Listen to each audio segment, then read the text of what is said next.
maybe like Montgomery, the kind of simplicity of it. Here were guys who were sanitation workers who certainly had a just cause. If there were ever a just cause, it was that sanitation strike. Here was a clear-cut, simple, just cause. And these were his people. And so when he finished speaking, a note was slipped to him asking if he'd come back. And he got back up on the podium and said he was willing to come back and lead a march. And the place went wild. His staff were appalled. His staff people were appalled that he had committed to coming back to Memphis because they didn't want him to do that. He came back in then on March the 28th, and that was when we had the mini riot here. The march was broken up, and then Dr. King was really caught at that point, because now all over the country the national media are saying, if he can't even lead a piddly march in Memphis, Tennessee, are we going to let him come to Washington? Long an FBI sounding board, the St. Louis Globe-Democrat accuses King of plotting a new race war. By 1968, the FBI has logged over 50 death threats directed at Dr. King. The events involving security for Dr. King raise many troubling questions. Some evidence indicates that King's movements were being manipulated through FBI COINTELPRO style maneuvers. Martin Luther King never stayed at the Lorraine Hotel. He always stayed at the Holiday Inn, where the security was better. We know now that it was J. Edgar Hoover who dropped to the press on which they was running the great black leader that say, don't do as I do, do as I say do. Martin Luther King Jr. is telling black folks, to Negroes, to boycott white businesses, and yet he's staying at the Holiday Inn. And it was that embarrassed him into moving to the Lorraine Hotel. Now, a very interesting thing. King was on the first floor. They said a light-complected Negro came in. We know now it was white, who worked for King, who worked for SCLC, so they were told, and said, look, don't put him there, put him up there. Now, we know all of this happened. The tactical units that would have been surrounding King under any normal circumstance at that point and would have prevented the escape of any assassin, all the tactical units in that area were drawn back that morning and were operating several blocks away instead of right in the vicinity of King. And the change in hotels, where King moved from the white to the black hotel there at the Lorraine, even the change of rooms, which was arranged at the last minute to put him up on the second floor balcony, all suggest a level of planning much beyond anything that a lone assassin could have done. All we say to America is be true to what you said on paper.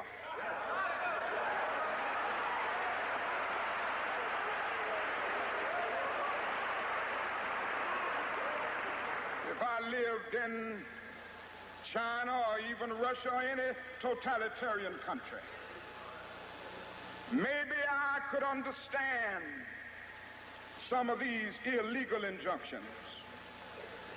Maybe I could understand the denial of certain basic First Amendment privileges because they haven't committed themselves to that over there.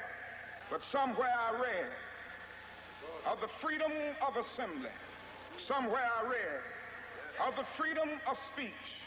Somewhere I read of the freedom of press. Somewhere I read that the greatness of America is the right to protest for rights. That night was really quite mystical. For a lot of us, and for him, it was almost like a cleansing, a purging. He went through some things that we'd not necessarily seen him go through. Like he dwelt on the time the lady stabbed him in New York, and he got a letter saying that, from a young little girl that said, I'm glad that the New York Times said if Dr. King had sneezed, the letter opener would have punctured the aorta and he would have drowned in his own blood. And the little girl said, Dear Dr. King, I'm worried about your misfortune. And if you had sneezed, you would have drowned in your blood. I'm glad you didn't sneeze. And he picked up on that and said, I'm glad I didn't sneeze. If I'd sneezed, I would have missed the Selma to Montgomery March. I'm glad I didn't sneeze. I would have. And he just did a whole litany on events in his life that he would have missed had he sneezed. And he dwelt on that. He never, I don't think I've ever heard him do that before. And then I got into Memphis. And some began to say the threats, or talk about the threats that were out. What would happen to me from some of our sick white brothers. Well, I don't know what will happen now. We've got some difficult days ahead. But it really doesn't matter with me now, because I've been to the mountaintop. And I don't mind. Like anybody, I would like to live a long life. Longevity has its place. But I'm not concerned about that now. I just want to do God's will. And He's allowed me to go up to the mountain. And I've looked over, and I've seen the promised land. I may not get there with you, but I want you to know tonight that we as a people will get to the promised land.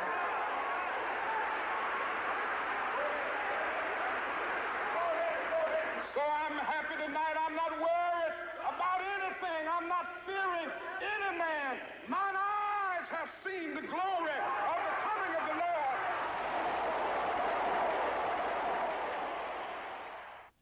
And the day of his assassination, I mentioned to Andy, I said, Andy,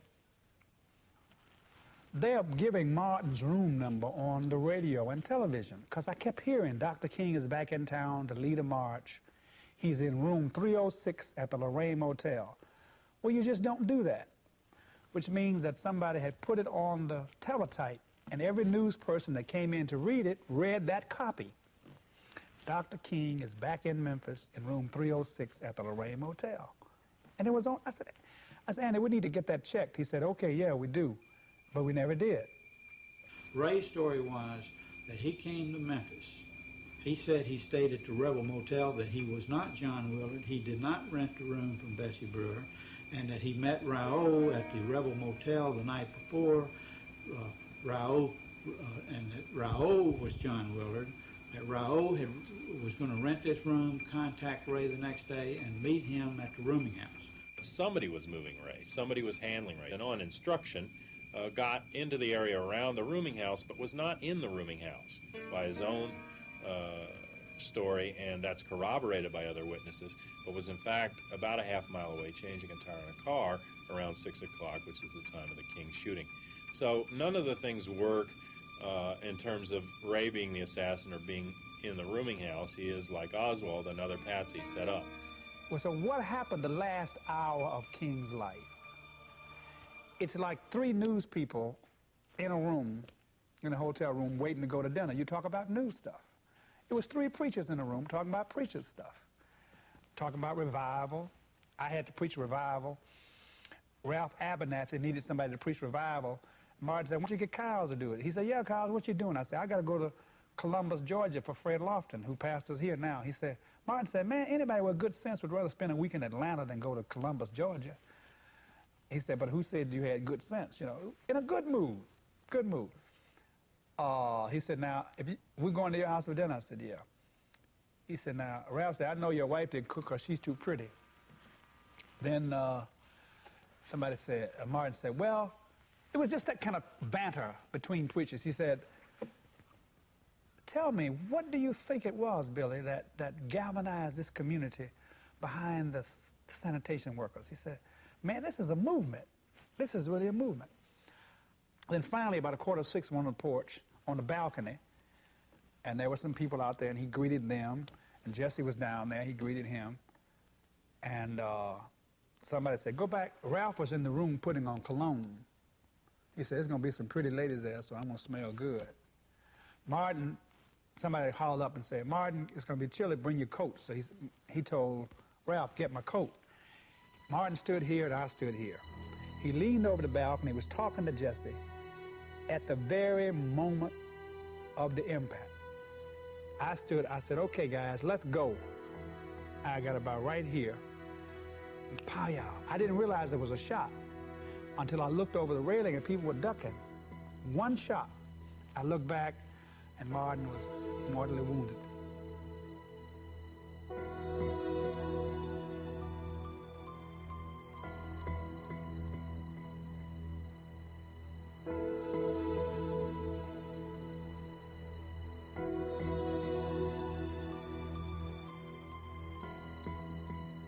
Let's go back to the person that shot King.